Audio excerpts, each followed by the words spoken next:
Jumpty jump, prince on zelle, roue, frou frou, faridilala, faridilala. Quelque part, en terre franco-provençale, un super-héros commence sa journée. Oh, encore une belle journée. Sa raison d'être, la sauvegarde du patois. Son nom, Super Patois. Voyons voir quel est le programme de la journée. Que dit mon agenda aléatoire? Ah! Un petit tour par les institutions de sauvegarde du patois. Super! Lexicus, j'ai besoin de toi. En route pour Sion, direction les Arsenaux.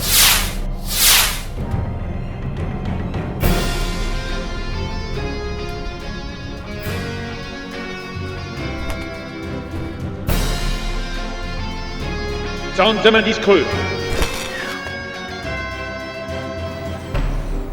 Allons à la rencontre des acteurs qui œuvrent à la conservation du patois. Commençons avec le bibliothécaire cantonal, Damien Elzig. Ici, on se retrouve à l'extérieur des anciens arsenaux, à Sion. C'est-à-dire, il y a à ma gauche, c'est l'ancien arsenal cantonal, et à ma droite, c'est l'ancien arsenal fédéral. Et ces anciens arsenaux, on a transformé récemment en centre culturel. Ce que les architectes ont conçu et réalisé, c'était de lier le passé avec l'avenir. Et ce que vous voyez derrière, c'est le bâtiment qui lie en quelque part les deux bâtiments protégés avec l'avenir et le futur, avec ce bâtiment miroir. Alors, dans le contexte du patrimoine, il y a deux missions que la Médiathèque Vallée est en charge. C'est la mission de conserver, traiter et mettre en valeur le patrimoine audiovisuel qui se retrouve à Martigny et le patrimoine des imprimés qui se retrouve ici à Sion. Ce qui est intéressant surtout, c'est l'univers des dictionnaires, parce que la production des dictionnaires en lien avec le patois a vraiment explosé en quelque part à la fin du XXe siècle. Et il y a une production qui est peut-être aussi suite à la réaction de le risque, le danger que le patois pourrait disparaître un jour. Il faut savoir que Super Patoué, en plus d'être doté de super pouvoirs, possède un diplôme JS2 en physique des particules. Aussi, n'est-il pas rare de le surprendre dans de profonds questionnements sur la matière. Voyons voir. Je suis matière. J'existe. Je n'ai plus de matière. Je n'existe plus. Matériel. Immatériel. Matériel. Immatériel. Matériel. Immatériel. Mais alors, les patois, s'ils ne sont pas écrits, existent-ils? Allons voir Madame Marie d'Avignon pour savoir qu'est-ce que le patrimoine immatériel. Alors, le patrimoine immatériel, ce sont des connaissances, des pratiques, des savoir-faire qui sont reconnus par une communauté comme faisant partie de son patrimoine culturel depuis plusieurs générations. Dans le cadre du patois et du franco-provençal, qui est le sujet de cette capsule vidéo, il faudrait plutôt parler de patrimoine linguistique, parce que, au sens de la Convention de l'UNESCO sur le patrimoine immatériel, les langues en tant que telles ne sont pas reconnues. En 2018, une modification de la loi sur la promotion de la culture a eu lieu et elle définit la protection du patrimoine linguistique comme une tâche de l'État. Maintenant que nous savons que la conservation des patrimoines linguistiques est légiférée, voyons comment les patois sont archivés.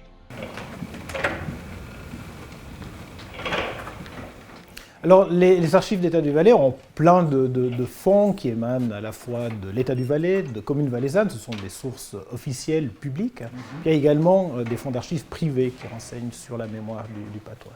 Alors, dans les fonds de l'État du Valais, on a plutôt la mise en place du carcan qui va contribuer à la disparition, si vous voulez, de ce patois, notamment à travers un certain nombre de mesures qui sont dictées au XIXe siècle envers les écoles valaisannes, où dans les règlements scolaires, on énonce clairement qu'il faut absolument interdire aux enseignants et aux élèves de parler patois durant les cours.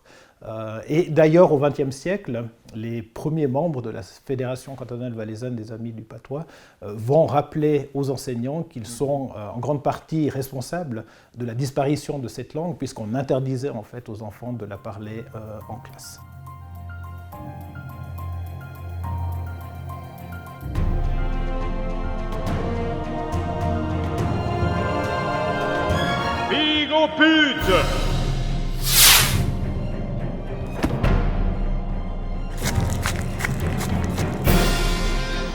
Monsieur Dumoulin, bonzo. Bonzo, bien innovation.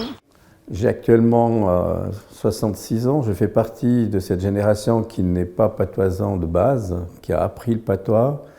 Je me dis que dans 20 ans, il y aura très peu de patoisans vrais.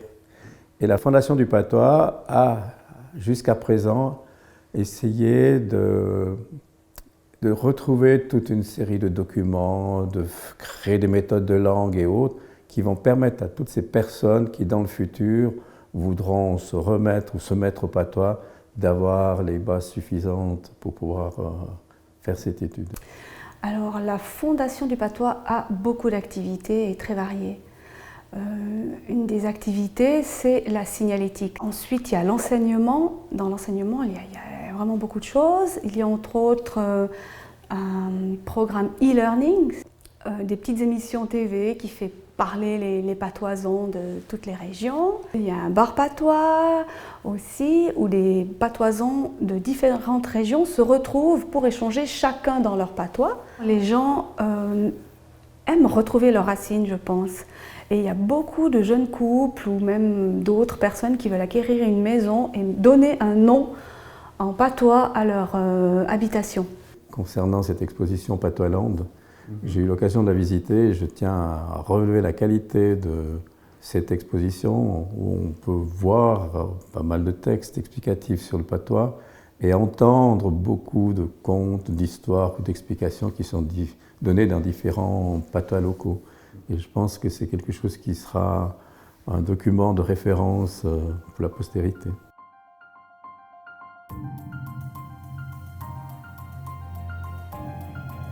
Gentlemen, Lexicus.